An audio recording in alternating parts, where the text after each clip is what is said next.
নমস্কার বন্ধুরা, ঠাকুরের কথা চ্যানেলে আমি সকলকে স্বাগত জানাই। পরম গুরু শ্রী শ্রী রাম ঠাকুরকে প্রণাম জানিয়ে প্রতিদিনের মতো ঠাকুরের কথা নিয়ে আমি অন্তর আপনাদের কাছে সকল বড়দেরকে প্রণাম জানাই। সকল বন্ধুরা ভালো থাকবেন, সুস্থ থাকবেন এই কামনা করি।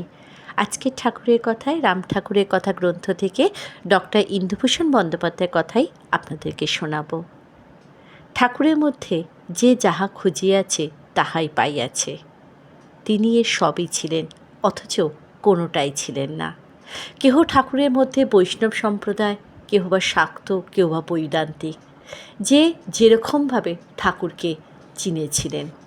আজকের পর্ব আমার তাই নিয়ে। তাহলে শুরু করছি ঠাকুরের কথা ডক্টর ইন্দুভূষণ বন্দ্যোপাধ্যায়ের কথায়। ঠাকুর তখন দর্জিপাড়ার বাসায় ইন্দুভূষণ বন্দ্যোপাধ্যায়ের বাড়িতে। তাহার নির্দেশ মতো বর্দাবাবু ঠাকুরের কলিকাতা আসার সংবাদ কাহাকেও না বলার ফলে অত্যন্ত একান্তেই তাহাকে পাইলাম। প্রায় সকল সময় ঠাকুরের নিকট বসিয়া থাকিতাম। যেদিন কলেজ থাকিত, কোনো প্রকারে সেখানকার কাজ সারিয়া 1 মিনিটও অযথা বিলম্ব না করিয়া বাড়ি ফিরিয়া আসিতাম। আর যেদিন কলেজ থাকিত না, সেদিন তো কথাই নাই। শুধু খাওয়ার সময় এবং রাত্রিতে 3-4 ঘন্টা ছাড়া বাকি সময় ঠাকুরের সঙ্গেই কাটাইতাম। কি আনন্দ যে দিনগুলো কাটিয়াছিলাম তাহা বলিয়া বুঝাইতে পারিব না। যেদিন আমি নাম পাইলাম, মনে হয় যে তাহার পরের দিন বৈকালে পরপর 3 জন ভদ্রলোক ঠাকুরের সঙ্গে সাক্ষাৎ করিতে আসিয়াছিলেন। প্রথমে আসিলেন কবিরাজ জানকীনাথ দাশগুপ্ত।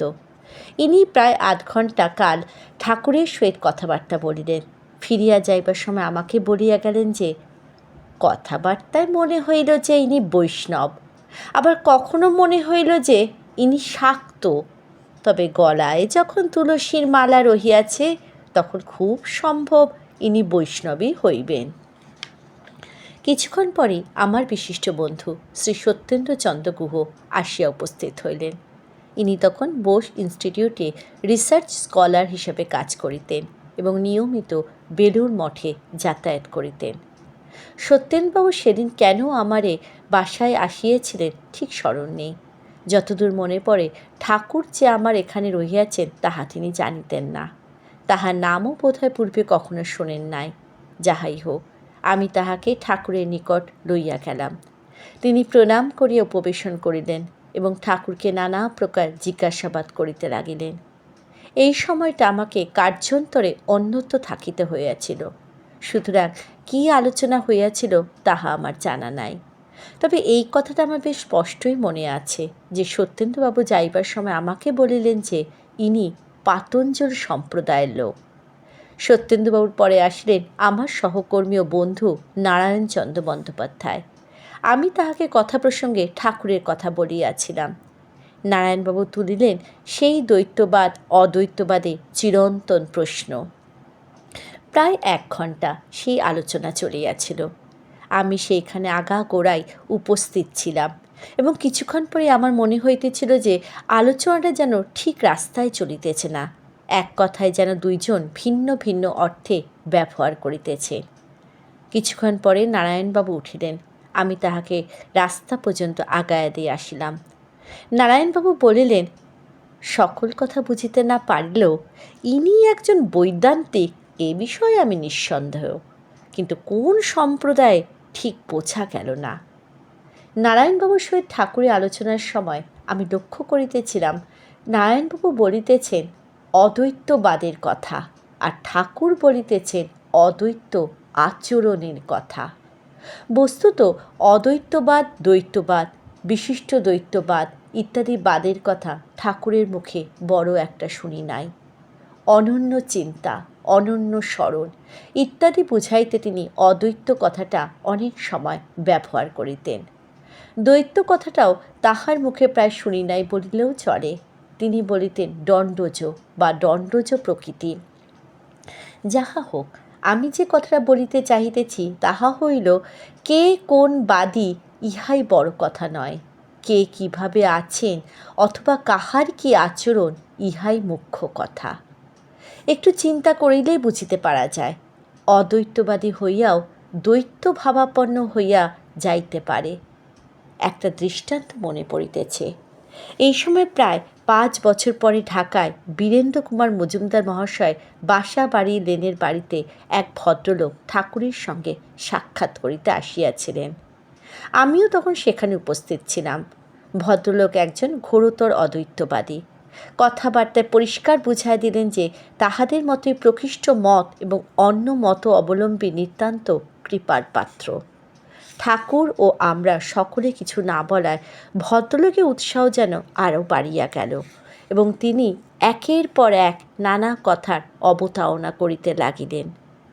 ঠাকুরও এমন ভাব দেখাইতে লাগিলেন যে ভদ্রলোকের কথাগুলো যেন অত্যন্ত সারগর্ভ। তিনি যেন কথাগুলো শুনিয়া একেবারে মুগ্ধ হইয়া গিয়াছেন। আমার কিন্তু অত্যন্ত অসহ্য বোধ হইতেছিল। ভাবিতেছি যে একবার বাহিরে গিয়া তামাক খাইয়া আসিব কিনা। ঠিক সেই সময় ভদ্রলোক এক গল্প ফাঁদিয়া বসিলেন। কবে কোথায় কোন প্রকৃত অদ্বৈতবাদী দেখিয়াছেন তাহার এক ফিরিস্তি দিয়া অবশেষে বলিলেন যে একবার কাশীতে তিনি এক অতি আশ্চর্য অদ্বৈতবাদীর সন্ধান পাইয়াছিলেন। একদিন নারদ ঘাটে গঙ্গা স্নানে যাইয়া তিনি দেখিলেন যে একজন ভদ্রলোক সপরিবারে অন্নপূর্ণা বিশ্বনাথ দর্শনে গিয়াছিলেন। ফিরিবার পথে ঘাটে সাধু বাবাকে বসিয়া থাকিতে দেখিয়া নিকটে আসিয়া তাহাকে প্রণাম করিলেন। তাহার স্ত্রী ও পুত্র কন্যারাও তাহার অনুকরণ করিল। ভদ্রলোকের হাতে একটি ঠোঙায় কিছু প্রসাদ ছিল, কিন্তু তাহার খানিকটা লইয়া সাধু সেবার ইচ্ছে প্রকাশ করিলেন। ইহাতে সাধু বাবা যেন একেবারে খেপিয়া উঠিলেন। ক্যা প্রসাদ দরিয়া মে ফেক দো। অদ্বৈতবাদে সেই পূর্ব উক্ত ভদ্রলোক মন্তব্য করিলেন। দেখিলেন তো, দেব দেবীর ধার ধারেন না, প্রসাদ গ্রাহ্য করেন না।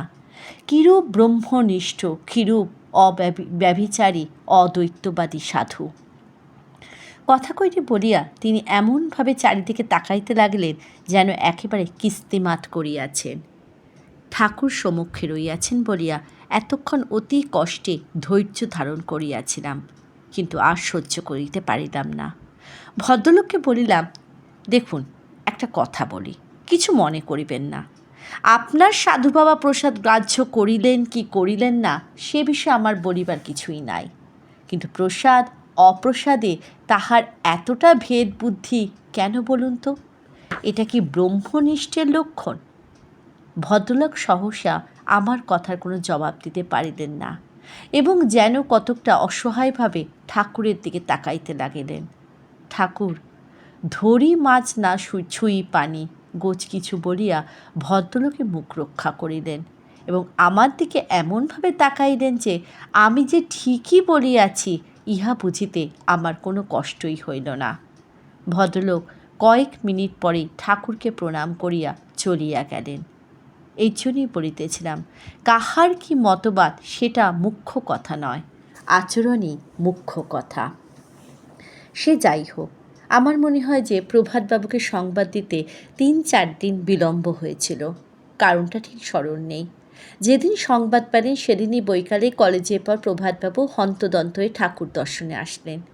তেতলার যে ঘরখানিতে ঠাকুর থাকিতেন তারই প্রায় ছোট একটু খোলা ছাদ ছিল।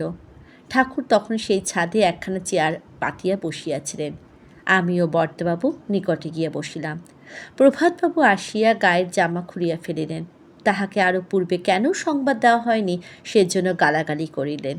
পরে ঠাকুরের সঙ্গে সামান্য 2-1টি কথা বলিয়া হঠাৎ তাহার সম্মুখে হাঁটু কাড়িয়া বসিলেন এবং তাহার শ্রীচরণ দুইখানি 2 হাতে বুকের উপর চাপিয়া ধরিয়া অপলোক দৃষ্টিতে ঠাকুরের দিকে চাহিয়া গীতার 11 অধ্যায় আগাগোড়া আবৃত্তি করিয়া গেলেন। ঠাকুর স্থির, নিষ্পলক, নিস্পন্দ। মনে হইল তিনি যেন এ জগতে নাই। ঠাকুরের তখনকার সেই মূর্তি আমি বর্ণনা করিয়া বুঝাইতে পারিব না। পরে কখনো কখনো মনে হইয়াছে যে তিনি যেন গীতার 11 অধ্যায়ে বর্ণিত ভগবানের সেই ভয়াবহ বিশ্বরূপ নিজ মাধুর্যে আবরণ করিয়া স্থির হইয়া বসিয়াছিলেন। আবৃত্তি শেষ হইয়া গেল। প্রভাতবাবু ঠাকুরের চরণ যুগল ছাড়িয়া স্থির হইয়া বসিলেন। গলদ অশ্রুলোচনে অনেক কাকুতি মিনতি করিয়া ঠাকুরকে তাহার বাড়িতে পদধূলি দেওয়ার জন্য অনুরোধ করিলেন। জয় রাম, জয় গোবিন্দ।